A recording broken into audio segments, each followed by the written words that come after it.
अस्सलाम वालेकुम viewers, I am advocate Hasan Mahmood Bhutta. आज की इस वीडियो में मैं आपको बताऊंगा असिस्टेंट डायरेक्टर आईबी के लिए जिन लोगों ने नवंबर 2021 में अप्लाई किया था उसका जो टेस्ट है वो अभी तक एफपीएससी ने नहीं लिया। तो कब वो टेस्ट होगा, उसकी प्रिपरेशन के लिए आपको क्या क्या करना होगा और किस तरह से आप उस टेस्ट में कामयाबी हासिल कर सकते हैं।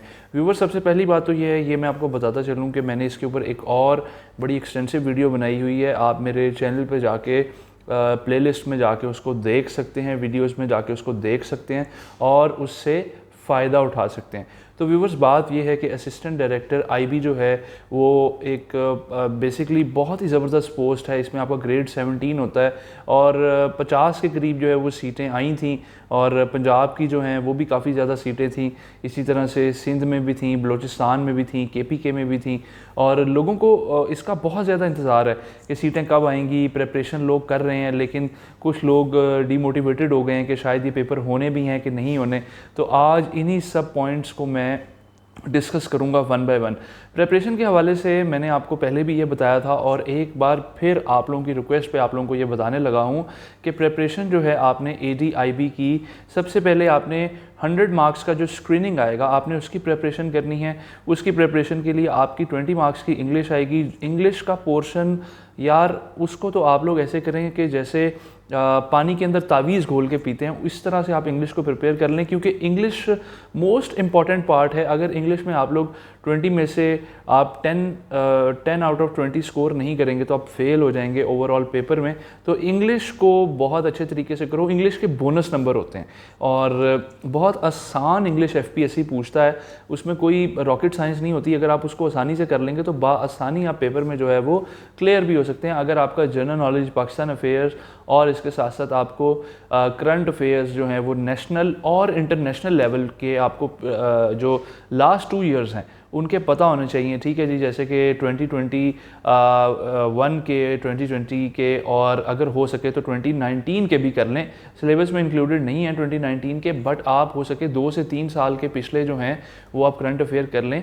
तो 2 ईयर का तो एफपीएससी खुद आपको कहता है कि जी आप इसके करंट अफेयर्स जो हैं प्रिपेयर करें। अब करंट अफेयर में क्या होता है कि जी आपको पता होना चाहिए कि जो हालात हाज़रा हैं पूरी दुनिया में वो क्या क्या रहे, कौन कौन से प्राइम मिनिस्टर चेंज हुए, वर्ल्ड बैंक का सेक्रेटरी जनरल कौन है, ठीक है। इसी तरह से आपको पता होना चाहिए डिफरेंट ममालिक के प्रेसिडेंट कौन है, कौन कौन से चेंज हुए। जैसे अमेरिका के पहले डोनाल्ड ट्रंप थे, अब जो बाइडन है, ठीक है। इसी तरह से आपको पता होना चाहिए कि पाकिस्तान में डोमेस्टिक लेवल पे क्या चेंजेस आई, इंटरनेशनल लेवल पे कौन कौन सी चेंजेस आई, ओआईसी का ऑफिस जो है वो कहाँ पे है, कौन कौन से इसके मेंबर्स हैं, सार्क के कौन कौन से मेंबर्स हैं, ठीक है। इस तरह से आपको वर्ल्ड बैंक का पता होना चाहिए, आईएमएफ का पता होना चाहिए। छोटे छोटे से ये आप इसको कह लें कि बड़े ही पैटी किस्म के ये क्वेश्चंस होते हैं और इनका अगर आपको पता हो तो आप आसानी पेपर में क्लियर कर सकते हैं। बहुत सारे बच्चे ये कहते हैं कि जी हमसे पढ़ा नहीं जाता, तो सर आप हमें ये बताएं कि हम लोग पढ़ने के लिए क्या करें। हम जब एमसीक्यू पढ़ते हैं तो हम बोर हो जाते हैं। यार YouTube is the best source, ठीक है, और Google is the best source, ठीक है।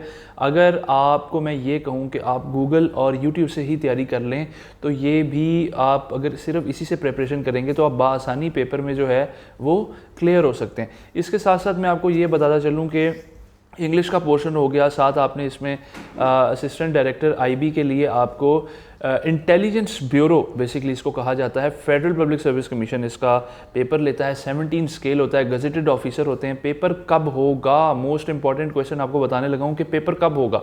पेपर होगा जी आपका इंशाल्लाह ताला सीएसएस के पेपर्स के बाद, ठीक है। आप जैसा कि जानते हैं कि 12 मई 2022 से सीएसएस के पेपर स्टार्ट हो रहे हैं और ये पेपर्स आपके चलेंगे अप्रॉक्सीमेटली 18 मई तक, ठीक है। 12 मई से 18 मई तक पेपर होंगे। जो लोग आप में से सीएसएस दे रहे हैं उन सब के लिए मेरी तरफ से बेस्ट ऑफ लक, अल्लाह आपको कामयाब करे।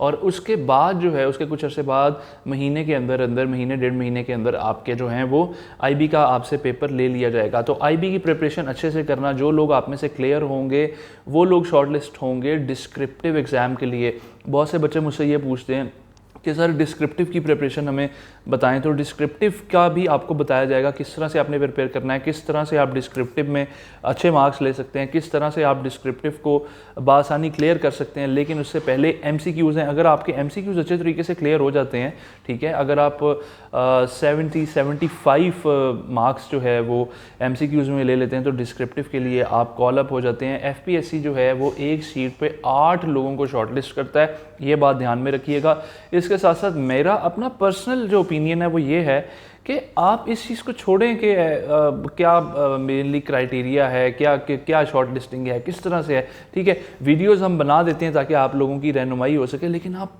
कंसंट्रेशन करें पढ़ाई पे, आप कंसंट्रेशन करें अपने टाइमिंग्स पे। अगर आप स्केड्यूल के ऊपर कहेंगे कि स्केड्यूल किस तरह से बनाना है, किस तरह से प्रिपरेशन करनी है AD/IB एग्ज़ाम की, तो उसके ऊपर भी एक अलग से वीडियो आ जाएगी।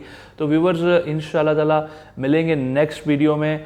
आप सबको मेरी तरफ से ईद मुबारक और अपना बहुत सारा ख्याल रखिएगा। इंशाल्लाह ताला मिलेंगे नेक्स्ट वीडियो में, तब तक के लिए अल्लाह हाफिज़, अल्लाह निगहबान।